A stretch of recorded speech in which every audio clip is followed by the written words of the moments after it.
ஈரோடு கிழக்கு பெருங்காலமாக காங்கிரஸ் நிற்கும். இப்ப வெளியூர்ல இருந்து யாரையோ கொண்டு போட்டிருக்காங்க. காங்கிரஸ் அந்த சீட்டை இந்த முறை அதிமுகவுக்கு கிஃப்ட் பண்ண போகுது.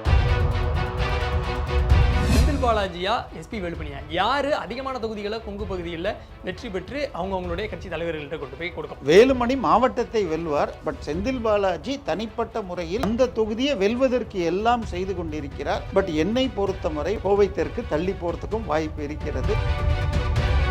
சேலத்தில் ராஜேந்திரன் தேமுதிகலேருந்து வந்தவர் சேலம் வடக்கில் ஜெயிச்சிருந்தார். மீதபடி திருப்பி ஆல்மோஸ்ட் ஸ்வீப் ஆகும். ஃப்ரம் 37 25 திமுக குறையுது. ஸோ 12 சீட்டு இங்கே குறையிறாங்க. ஏற்கனவே 28 பார்த்தோம், 40 சீட்டு ஏடிஎம்கே அட்வான்டேஜ் இங்கேயே வந்துட்டு. கடந்த ஒரு வாரமாக தினமும் ஒரு பகுதிக்கு சூப்பர் முதலமைச்சர் போயிட்டு இருக்காரு. நேற்றைய தினம் செந்தில் பாலாஜியை சந்தித்து விட்டு பெரம்பலூருக்கு வந்து ஆராசாவை சந்தித்து எங்க இருக்கு ஸ்வீட் பாக்ஸ்ன்னு கேட்டுக்கிட்டாரா இல்லை அவரை சமாதானப்படுத்தினா தெரியல. ஸோ கோயம்புத்தூருக்கு எல்லாத்துக்கும் இவர் போயிட்டு இருக்காருன்னா அதிகமான ஸ்வீட் பாக்ஸில் இறக்குறாங்களான்னு எனக்கு ஒரு டவுட். சென்னையாக இருந்தாலும் சரி, கொங்கா இருந்தாலும் சரி, இல்லை தென் மண்டலமாக இருந்தாலும் சரி, எங்கேயுமே வந்து என்டிகே டிவிகே இந்த ரெண்டு கட்சிகளுக்கும் வந்து சீட் கன்வர்ஷனே வந்து நடக்காதான். ஏன்னா எல்லா இடங்கள்லையும் வந்து எதர் டிஎம்கே கூட்டணி இல்லை ஏடிஎம்கே கூட்டணிக்கு தான் வந்து பாசிட்டிவாக இருக்கிறதா வந்து நீங்கள் சொல்கிறீங்க.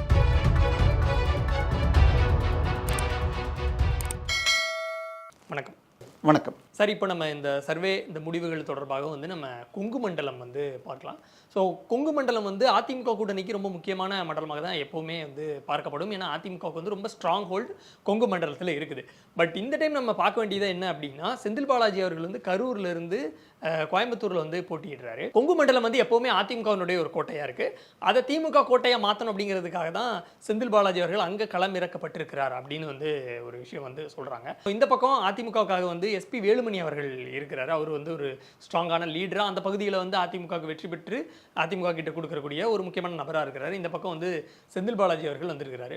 ஸோ செந்தில் பாலாஜியா, எஸ்பி வேலுமணியா, யார் அதிகமான தொகுதிகளை கொங்கு பகுதியில் வெற்றி பெற்று அவங்களுடைய கட்சி தலைவர்கள்ட்ட கொண்டு போய் கொடுக்க போகிறாங்க? வேலுமணி மாவட்டத்தை வெல்வார். பட் செந்தில் பாலாஜி தனிப்பட்ட முறையில் அந்த தொகுதியை வெல்வதற்கு எல்லாம் செய்து கொண்டிருக்கிறார். பட் என்னை பொறுத்தவரை வழக்கு பெட்டிஷன்ஸ் கொடுத்து, அதாவது 2016 தேர்தல் அப்போ தஞ்சாவூரும் அரவக்குறிச்சியும் தள்ளி வச்சாங்க. 2019 அப்போ வேலூரை தள்ளி வச்சாங்க. அந்த மாதிரி கோவை தெற்கு தள்ளி போகிறதுக்கும் வாய்ப்பு இருக்கிறது, ப்ரூஃபோட கிடைச்சா. ஏன்னா பட்டி போயிட்டு இருக்கு, அப்படிதான் போயிட்டு இருக்கு. பட்டி இன்னைக்கு பேப்பரில் 7 பட்டிகள் போட்டிருக்கு. சரி, இத்தனை இதுக்கும் மீறி கேமராக்கு நடுவில் இன்னும் அதை பண்ணிட்டு இருக்காருன்னு வருது. மற்றபடி அந்த கோவையை பொறுத்த வரைக்கும் அவினாசி தொகுதியில் இவர் நிற்கிறார், அமைச்சர் முருகன் நிற்கிறாரு. பட் அவருக்கு தனபால் உதவணும். ஜாதி அதை அவரும் இவரும் ஒரே ஜாதின்னா கூட 25 வருடமாக சபாநாயகராக அதிமுக தனபால் சீட்டை இவங்களுக்கு விட்டு கொடுத்துருக்காங்க. மேட்டுப்பாளையம்லாம் இவங்களுக்கு சாதகமான தொகுதி தான். அதனால கோயம்புத்தூரில் ஆல்மோஸ்ட் 10க்கு இல்லை 9 வரைக்கும் ஜெயிக்கலாம். இவருடைய சீட்டை இவர் காப்பாற்றிக்கிறதே கஷ்டம். அம்மன் அர்ஜுனும் அதே சமூகத்தை சேர்ந்தவர், நல்ல ஃபைட் கொடுப்பவர். செந்தில் பாலாஜி பணத்தால் ஜெயிச்சாலே ஒழிய அவருக்கு உள்ளூர் செல்வாக்கு கிடையாது. ஸோ அது கிடையாது. பக்கத்தில் திருப்பூரில் வந்தால் அமைச்சர் சக்கரபாணி அந்த மாதிரி 1-2 சீட்டை தாண்டி பெரிதாக இந்த முறையும் போன முறை மாதிரி தான் வரும். நாமக்கல்லில் வந்தீங்கன்னா ஒரு பெண் அமைச்சர் மாத்திரம் போன முறை ஜெயிச்சாங்கன்னு நினைக்கிறேன். சேலத்தில் ராஜேந்திரன் தேமுதிகலேருந்து வந்தவர் சேலம் வடக்கில் ஜெயிச்சிருந்தார்.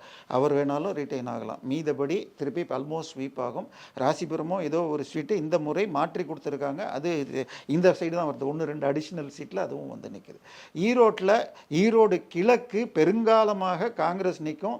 திரு EVKS இளங்கோவன் அவருடைய முதல்ல அவர் மகன் நின்று, அவர் மன்னத்துக்கு அப்புறம் EVKS நின்று திமுக போய் இப்போ வெளியூர்லேருந்து யாரையோ கொண்டு போட்டிருக்காங்க. காங்கிரஸ் அந்த சீட்டை இந்த முறை அதிமுகவுக்கு கிஃப்ட் பண்ண போகுது. ஸோ இந்த மாதிரி நிலைமையில் நான் தான் சொன்னேன், இந்த முறை 57 தொகுதிகள், 57ல் 47லேருந்து 45லேருந்து 47 சீட்டு திமுக. போன முறையை விட 2லேருந்து 3 சீட்டு அதிகமாகுது. அடுத்தது வந்தீங்கன்னா டெல்டா. நம்ம டெல்டாவில் 41 சீட்டு. சென்ற முறை 37 சீட்டு திமுக, 4 சீட்டு அதிமுக. 4 சீட்டுமே 4 வெட்ரன்ஸ், அந்த அமைச்சர்கள் மட்டுமே வெற்றி பெற்றார்கள். MR விஜயபாஸ்கர் விராலிமலையில், இவர் OS மணியன் அந்த இதில் வேதாரண்யம். இந்த மாதிரி இருந்ததில் இந்த முறை குறைந்தபட்சம் 15லேருந்து 18 சீட்டு அதிமுக ஜெயிக்குது.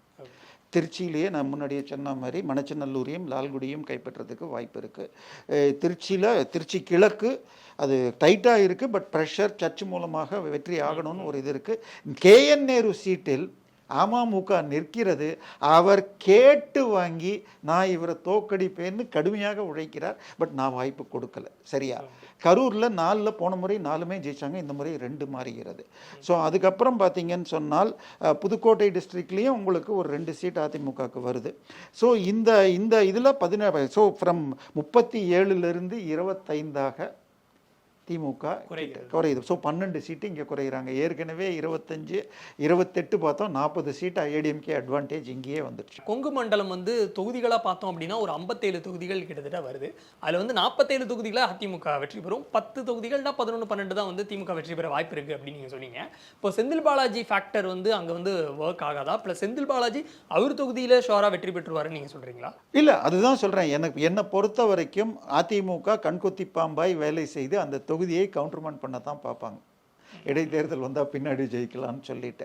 பட் வந்த தகவல்கள் சரி என்றால் 50,000 காசுகள் கொடுத்தார் என்றால் அவருக்கு வந்து இன்னைக்கு தின மலரில் ஒரு ஆர்டிக்கல் பெண்களை வைத்து எப்படி பணம் கொடுப்பது என்று ட்ரைனிங் கொடுத்துட்ருக்காங்களாம் பெண்கள் பாசறையில். ஸோ அதையெல்லாம் தடுக்க முடிஞ்சால், ஏன்னா இப்போ ஒரு 2 வாரம் முன்னாடி ஜூனியர் விகடனில் தொகுதிக்கு 15 பேர்கிட்ட 2 கோடி என கொடுத்து வைக்கப்பட்டு 30 கோடி இதாக இருக்குது. இன்னொன்று பார்த்தீங்கன்னா கடந்த ஒரு வாரமாக தினமும் ஒரு பகுதிக்கு சூப்பர் முதலமைச்சர் போயிட்டுருக்காரு. கன்னியாகுமரிக்கு போனார், தூத்துக்குடிக்கு போனார். நேற்றைய தினம் செந்தில் பாலாஜியை சந்தித்து விட்டு இதுக்கு வந்து பெரம்பலூருக்கு வந்து ஆராசாவை சந்தித்து எங்கே இருக்குது ஸ்வீட் பாக்ஸ்ன்னு கேட்டுக்கிட்டாரா இல்லை அவரை சமாதானப்படுத்தினாரான்னு தெரியாது.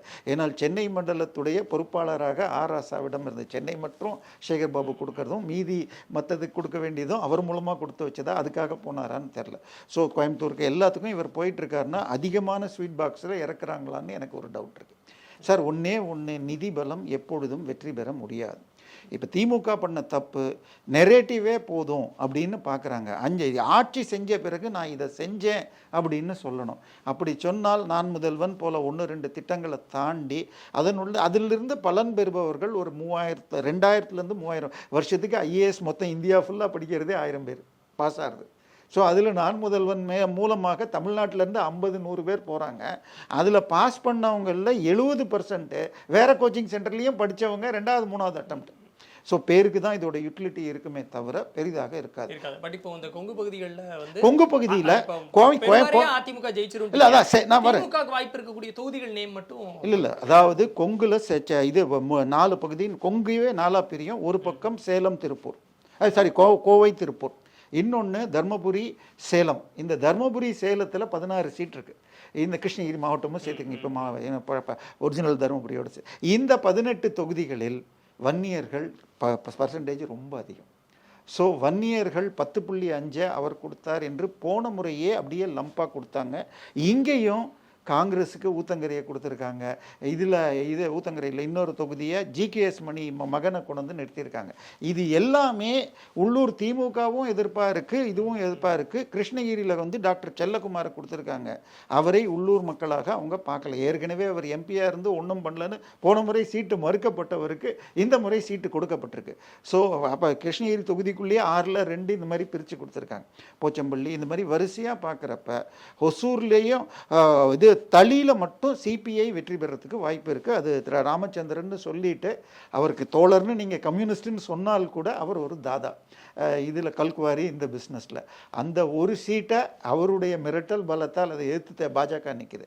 ஸோ சேலத்தை பொறுத்த வரைக்கும் போன முறை சேலம் வடக்கு ஒரே ஒரு தொகுதியில் தேமுதிகலேருந்து வந்த ராஜேந்திரன் வெற்றி பெற்று இப்போ அமைச்சராக இருக்கார். அந்த ஒரு சீட்டு கூட டஃப்பாக இருக்குன்னு தான் இப்போ சொல்கிறாங்க. இங்கே எல்லாத்துலேயும் ஒரே ஒரு சின்ன செக்கு மாத்திரம் இருக்குது. பாமக பிரிஞ்ச பிறகு ராம்தாஸ் அவர்கள் போட்டிருக்கிற இது அவர் வந்து ஒரு தொகுதிக்கு 5000 எடுத்தார்னு வச்சுக்கோங்க. அது அதிமுக லீடில் எந்த அளவுக்கு பாதிக்கும்? அதுக்கு அடுத்தது விஜய் ஃபேக்டர் எந்த அளவுக்கு ஒர்க் பண்ணும்? ஓகே சார், பட் இங்கே எனக்கு சில கேள்விகள் வருது. என்ன அப்படின்னா, எந்த மண்டலத்திலையுமே அது சென்னையாக இருந்தாலும் சரி, கொங்காக இருந்தாலும் சரி, இல்லை தென் மண்டலமாக இருந்தாலும் சரி, எங்கேயுமே வந்து என்டிகே டிவிகே இந்த 2 கட்சிகளுக்கும் வந்து சீட் கன்வர்ஷனே வந்து நடக்காதா? ஏன்னா எல்லா இடங்கள்லையும் வந்து எதர் டிஎம்கே கூட்டணி இல்லை ஏடிஎம்கே கூட்டணிக்கு தான் வந்து பாசிட்டிவாக இருக்கிறதா வந்து நீங்கள் சொல்கிறீங்க. ப்ளஸ் இன்னொன்று என்ன அப்படின்னா, இப்போ இந்த டெல்டா மாவட்டங்களில் வந்து பெருவாரியாக எப்போவுமே வந்து திமுக வெல்லக்கூடிய மாவட்டம். அதுவும் வந்து இந்த தேர்தலில் திமுகவினுடைய கையை விட்டு போகும் அப்படின்னு நீங்கள் சொல்ல வரீங்களா? ப்ளஸ் கொங்கு மண்டலம் பார்த்தீங்கன்னா அதிமுக தான் வந்து அதிகமாக ஜெயிக்க போகிறாங்கன்னு சொல்கிறீங்க. கவுன்சிலர் எலெக்ஷன்ஸில் பார்க்கும்பொழுது பார்த்தீங்க அப்படின்னா செந்தில் பாலாஜி அவர்கள் வந்து அங்கே களமிறக்கப்பட்டார். ஸோ அவர் வந்து ஒர்க் பண்ணார். கவுன்சிலர் எலெக்ஷன்ஸில் அதிகமாக திமுக தான் வந்து வின் பண்ணாங்க. அப்போ அதே மாதிரி மறுபடியும் திமுகவால் கொங்கு மண்டலத்தில் வின் பண்ண முடியாதா? இல்லை, கவுன்சிலர் எலெக்ஷன் தமிழ்நாட்டில் எப்படி நடக்குங்கிறத விட்டுருங்க. தயவு செய்து மாநில தேர்தல் கமிஷன் நடத்துகிறத விட்டுருங்க.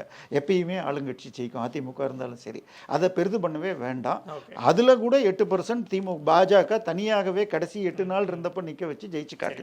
டெல்டாவில் நிறைய டெல்டாவை பொறுத்தவரை எதனால திமுக அந்த பேக் ஃபயர் ஆகுது? ஏன்னா நீங்க திமுக இல்லை, டெல்டாவில் சில பகுதிகளில் தஞ்சாவூர் போன்ற பகுதிகளில் மன்னார்குடி அந்த பெல்ட்டிலெல்லாம் உங்களுக்கு வந்து முக்குளத்தூரில் ஒரு சில அகமுடையார் போன்ற பிரிவுகள் உண்டு. ஸோ அமமுக வர்றதுனால அந்த எஃபெக்ட் வரும். ஸோ அடுத்தது முத்தரையர்களில் ஒரு பகுதி இங்கே இருக்குது, ஒரு பகுதி அங்கே இருக்குதுன்னு பிரித்தால் கூட முத்தரையருக்கு ஸ்டாம்ப் போட்டு, பெருமுத்தரையருக்கு ஸ்டாம்ப் போட்டு மோடி அவர்கள் நல்லது பண்ணியிருக்காரு. ஸ்ரீரங்கத்தில் முத்தரையர் சங்க தலைவருடைய மகனுக்கு அதிமுக சீட்டு கொடுத்துருக்கு. ஸோ அந்த முத்தரையர்கள் திருச்சியில் அதிகம் உண்டு. ஸோ கேஸ்ட் இந்த முறை கேஸ்டே ஒர்க் ஆகலன்னே சில இடங்களில் வருது. இந்த முறை சார் இதை பொறுத்த வரைக்கும் டெல்டா பகுதிகளிலிருந்து ஆரம்பித்து விவசாய பகுதிகள் எல்லாத்துலேயும் விவசாயிகளுக்கு இந்த ஆட்சி ஒன்றும் பண்ணல. போன முறை அவர் போகிறதுக்கு முன்னாடியே விவசாய கடன் தள்ளுபடி பண்ணிட்டார். இந்த ஆட்சி வந்த பிறகு காவேரிக்கு ஒன்றும் பண்ணல, தண்ணி வரத்துக்கோ டேமுக்கோ ஒன்றும் பண்ணல, நெல் வாங்கலை முளைக்கிறதுக்கு எதுவுமே. இது இன்சூரன்ஸ் பண்ணாமல் ஒரு முறை நஷ்டம் வராமல் போச்சு, கரெக்டான டயத்தில் கட்டலன்னு அதுக்கப்புறம் சண்டை போட்டு வாங்கினாங்க. விவசாயிகள் சங்கத்தின் தலைவர் அவர் திமுகவுக்கு மிக நெருக்கமான PR பாண்டியன் இந்த முறை நாங்கள் திமுகவை தோற்கடிக்கணும்னு சொல்லியிருக்கார். இன்றைக்கி காலையில் பேப்பரில் இதுக்கு பரந்தூருக்கு அவ்வளோ 4000 ஏக்கர் தேவையில்லைன்னு இருக்கார். அதில் எனக்கு உடன்பாடு இல்லை. பட் நேரடியாக விவசாய சங்கங்கள் எதிர்க்கிறது.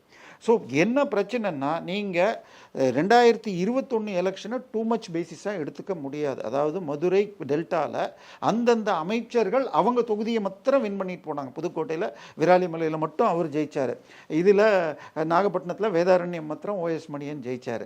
இதில் காமராஜர் மட்டும் ஜெயிச்சாங்க. இந்த மாதிரி இவங்க 4 பேர் ஜெயிச்சப்போ பக்கத்தில் இப்போ 2 சீட்டு ப்ளஸ் அந்த சைடில் மாற்றி போடுறதெல்லாம் சேர்த்து தான் 15 இருக்கும். நம்ம அப்படியே 44 இங்கே கொடுக்கல, 15லேருந்து 18ங்கிறோம். ஸோ இது நடக்குது. நேற்றுக்கு பிரேமலதா அவர்கள் சேலத்தில் பேசின பேச்சையும் பார்த்துருப்பீங்க சார். மக்கள் எப்போ வந்து லா அண்ட் ஆர்டர் இஷ்யூ செகண்டுக்கு வருதோ, மக்கள்கிட்ட என்ன பிரச்சனைன்னு எங்கே போய் கேட்டாலும் வேலைவாய்ப்பின்மைங்கிறத சொல்லுவாங்க. பட் அது ஓட்டை டிசைடே பண்ணாது. ஆனால் எங்கள் பசங்களுக்கு வேலை. அதுக்கு அடுத்த நிலையில் எனக்கு முதலமைச்சர் இவர் திருப்பி வரணும் அப்படின்லாம் தான் இஷ்யூ இருக்குல்ல, அவங்க வரக்கூடாது. ஆனால் இந்த முறை இதையெல்லாம் தாண்டி லா அண்ட் ஆர்டர் பெண்கள் பாதுகாப்புன்னு வந்துருச்சு. அதை தேமுதிக இவங்களே மற்ற விஷயத்தெல்லாம் விட அண்ணங்கிட்ட இது இருக்குது அப்படின்னு சொல்லிட்டு. அடுத்தது போதை மருந்து சார். நேற்றைக்கு பார்த்தீங்கன்னா ஸ்டாலினுடைய வீடு இருக்கிற சித்திரஞ்சன் சாலை, அவருடைய அண்ணா அறிவாலயம் இருக்கிறது, ரெண்டுக்கும் நடுவில் இருக்கிற ஒரு கல்லூரியின் மாணவியை மீஞ்சூரில் வீட்டில் போய் 6 பேர் சேர்ந்து பாலியல் வன்கொடுமை செய்ய பார்த்து அவங்க கத்த அருவாளில் வெட்டி வந்திருக்காங்க. ஸோ இந்த அளவுக்கு போயிடுச்சு. அதனால் இந்த முறை இதை ஒன்று மீடியாவை வைத்து அதிமுக பெரிது பண்ணல. ஒரு பொள்ளாச்சி சம்பவம் இன்றைக்கி 7 வருஷம் கழிச்சும் அது பேசப்படுகிறது. இன்றைக்கும் சாத்தான்குளம் பேசப்படுது. 30 பேருக்கு மேலே இந்த ஆட்சியில் லாக்அப் டெத்து நடந்திருக்கு. ஸோ இதையெல்லாம் மக்கள் என்றைக்கு வெயிட் பண்ணிகிட்டு இருப்பாங்கன்னா அந்த தேதி அன்றைக்கி ஓட்டு போடுறப்ப தன்னோடதை காட்டுவாங்க. ஸோ நான் தான் திருப்பி சொன்னேன் உங்களுக்கு, ஏன் மாறுதுன்னு சொன்னால் MP எலெக்ஷனுக்கு போடுறதே MLAக்கு போட மாட்டாங்க. ஸோ 43.6லேருந்து 37 எதிர்ப்பலை 2% இருந்தாலே அந்த 2 விஜய் பிரித்தாலும் வரலாம். விஜய் இங்கேருந்து எடுப்பாராங்க. சரி, விஜய் எங்கே எடுப்பார்னு சொன்னால் நாம் தமிழரை விட்டுருங்க சார். நாம் தமிழர் எடுப்பது திமுக அதிமுக ரெண்டுக்கும் போகாத ஓட்டு. விஜய் எடுக்கும் ஓட்டுக்கள் கொங்குல வந்து, அதாவது திமுக ஜெயிக்காது இந்த முறை விஜய்க்கு போடலாம் அப்படின்னு போடுவாங்க. இங்கே சென்னையில் வந்து அதிமுக குறையும். ஆனால் எவ்வளோ எங்கே போகும்? என்னோட கணக்கில் 10 ஓட்டு விஜய்க்கு போனால் 2 ஓட்டு நான் விசிகாலேருந்து போகும், 2 ஓட்டு நாம் தமிழர்லேருந்து போகும். மீதமுள்ள 6 4 2ன்னு போகும். என் கணக்கு 4 திமுகலேருந்து போகும். ஏன்னா மைனாரிட்டிஸை சேர்த்திங்கன்னா. ஓகே. ஸோ அது கொஞ்சம் மாறலாம் பகுதி. அதனால சென்னையிலேயே கிட்டத்தட்ட பார்த்தீங்கன்னா முக்கியமான தொகுதிகள் 2, ஒரு தொகுதியை தவிர ஆவடியும் மற்ற மயிலாப்பூரை தவிர இது எல்லாமே அதிமுக ரீட்டைன் பண்ணியிருக்கு. ஏன்னா விஜய் பிரித்தா தனக்கு பெனிஃபிட் வருமானு பார்த்துருக்காங்க. ஸோ அதுதான் இந்த இது. ஸோ நம்ம பார்த்த இந்த 4 மெயின் ஏரியாவில் இப்போ கிட்டத்தட்ட திமுக போன முறை வாங்கின கூட்டணியாக 160லிருந்து 45 சீட் லூஸ் பண்ணியிருக்காங்க. சேலத்திலையும் தருமபுரியிலையும் உங்களுக்கு நம்முடைய மண்ணின் மைந்தர் முதலமைச்சராக வருகிறார். அதாவது நீங்கள் சேலத்துக்கெல்லாம் எப்போ கடைசியாக போனீங்கன்னு தெரியாது. அதாவது 2000லேருந்து இந்த 2006 காலகட்டத்தில் 98லேருந்து வாஜ்பாய் ஆட்சியில் தான் நாற்கர திட்டம்னு சொல்லி பைபாஸ் ரோடுகள் போட்டு ஃப்ளைஓவர்ஸ் வந்துச்சு. அதுக்கப்புறம் சிட்டிக்குள்ளே ஃப்ளைஓவருங்கிறது திமுக இருக்கிறப்பெல்லாம் சென்னைக்கு மட்டும் பண்ணும். ஸோ கோயம்புத்தூருக்கு சற்றே பைபாஸில் வந்தால் கூட 2011 அதிமுக ஆட்சி காலத்தில் தான் கோயம்புத்தூருக்கும் சேலத்தில் லேசாக ஆரம்பித்தது. இவருடைய ஆட்சி காலத்தில் சேலத்தில் எக்கச்சக்கமாக வந்துச்சு. ஸோ இந்த ஈரோடு மாத்திரம் பாதி இழுபறி இருந்தால் கூட அங்கேயும் 6ல் 4 தொகுதிகள் இவங்க ஜெயிச்சிருவாங்க. ஸோ அந்த மண்டலத்தில் பெரிதாக எதுவும் ஓட்டையை போட முடியலங்கிறதா நிலைமை. நன்றி. நன்றி.